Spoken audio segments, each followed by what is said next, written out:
Greeting everyone, my name is Richard Sutejo, PhD. I am in the study program of biomedicine, studied in the various fields of biology, physics, and food technology. So we need to remember, biomedicine is the spearhead of all human care, health, and wellness. See you. With Omics, expand the horizons. Halo, selamat pagi teman-teman. Ketemu lagi dengan saya, Dr. Richard di Omics Science. With Omics, expand the horizon. Nah, kali ini kita akan membahas tentang masker. Barusan ini, pemerintah Indonesia sudah mengharuskan seluruh masyarakat yang berpergian untuk menggunakan masker.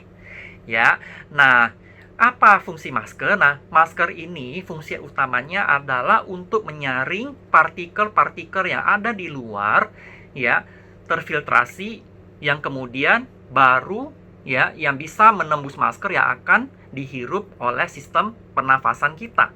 Ya, nah, masker ini ada bermacam-macam, ya.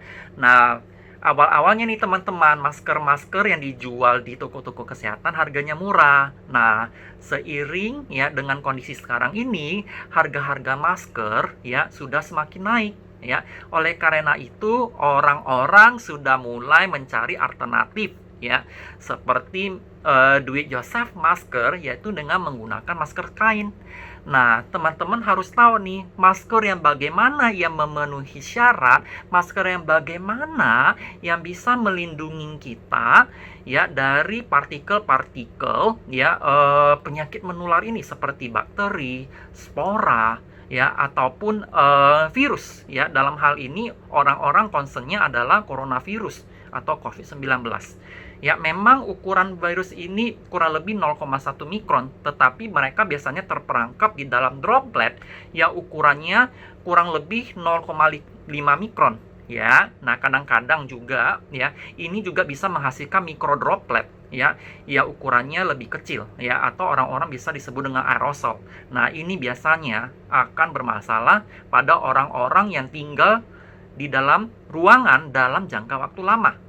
Ya, nah oleh karena itu nih teman-teman, pada saat kita menggunakan masker yang memenuhi syarat, kita bisa mengurangi resiko ya terkena penyakit tersebut. Nah, kita bahas dulu nih. Nah, masker medis itu yang memenuhi syarat itu ya, itu biasanya dicantumkan itu 3-ply ya, 3-ply.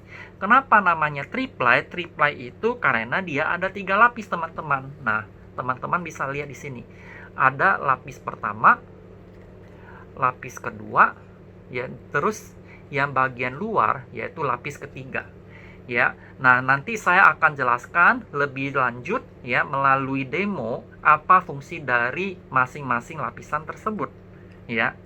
Nah, ya kalau misalnya kita mau lihat masker-masker yang jenis lain ya, bagaimana sih ya, apakah itu bisa benar-benar melindungi kita ya. Nah, untuk tahu lebih jelasnya, mari kita ikut demo berikut. Yuk teman-teman.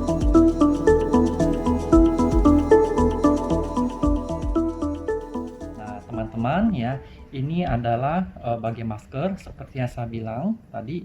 Yang bagian hijau ini adalah bagian yang menolak air atau hidrofobik. Bagian tengah dia ada lapisan absorben, gunanya untuk menahan agar droplet tidak masuk dan droplet tidak keluar dari mulut pasien. Dan ini adalah bagian yang berkontak langsung dengan sistem pernafasan kita. Ini biasanya sifatnya hidrofilik. Nah, untuk lebih jelasnya mari kita lakukan demo ini teman-teman. Ya, nah kalau kita lihat di sini ya. Nah, teman-teman lihat ini airnya ini ya. Kalau kita lihat dengan sesama, airnya ini tidak menyerap. Ya, nah, kenapa ini tidak menyerap? Ini karena ya proses ini akan mencegah ya air ya untuk menembus bagian dari luar masker ke dalam masker ya, sehingga bisa terkena ya. Nah, tapi kalau kita balik ini sifatnya berubah teman-teman ya. Kalau kita balik ini sifatnya adalah dia sangat menyerap air atau hidrofilik ya. Nah, mari kita coba. Nah, teman-teman lihat ya. Nah, kalau kita lihat ini ya, dengan cepat air langsung menyerap ya ke dalam permukaan ini Ya, nah ini gunanya apa? Pada saat dia cepat terserap, ya, apabila sang pemakai itu bersin atau batuk, ya, droplet yang dikeluarkan ini langsung akan diserap. Jadi dia tidak akan keluar.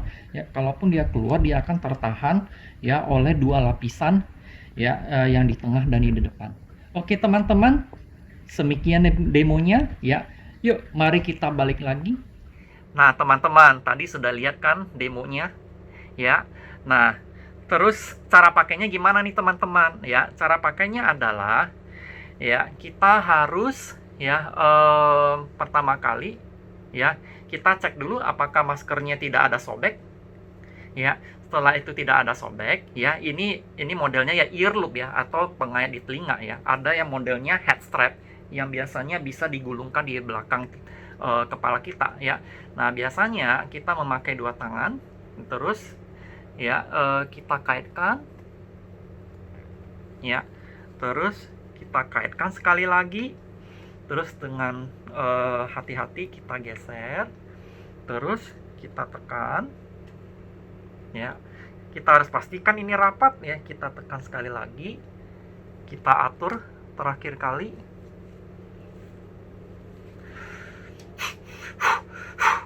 Ya, nah biasanya kalau dia sudah benar-benar rapat ya, dia akan terasa hangat ya. Oke. Nah, teman-teman, ya masalahnya adalah bagian sini adalah bagian yang terkontaminasi ya. Jadi teman-teman, ini tidak boleh dipegang sama sekali ya. Nah, banyak juga orang yang salah dalam pemakaian. Biasanya orang suka menggeser seperti ini. Ya, ini saja sudah salah karena kita memegang bagian terkontaminasi, apalagi ditaruh di dagu seperti ini. Ini otomatis ya, kotoran ini akan nempel ke kerah baju kita ya, atau dagu dan leher kita ya. Nah, kalau misalnya nih kita di tengah jalan, kita sudah tidak nyaman sekali, kita ingin menggeser ya, kita harus membuka ya dengan cara memegang ya. Mungkin saya mulai dari awal ya. Jadi misalnya nih, waduh ini tidak nyaman banget nih, gimana nih? Nah, kita bisa ya dengan tangan kita buka ya. Jadi ingat, bagian warna hijaunya itu tidak boleh tersentuh ya. Kita buka, kita atur kembali ya, kita posisikan dagu kita ya, jangan sampai terkena bagian luar, dan kita kaitkan kembali ya, dan ya dengan hati-hati bagian atas kita tekan kembali.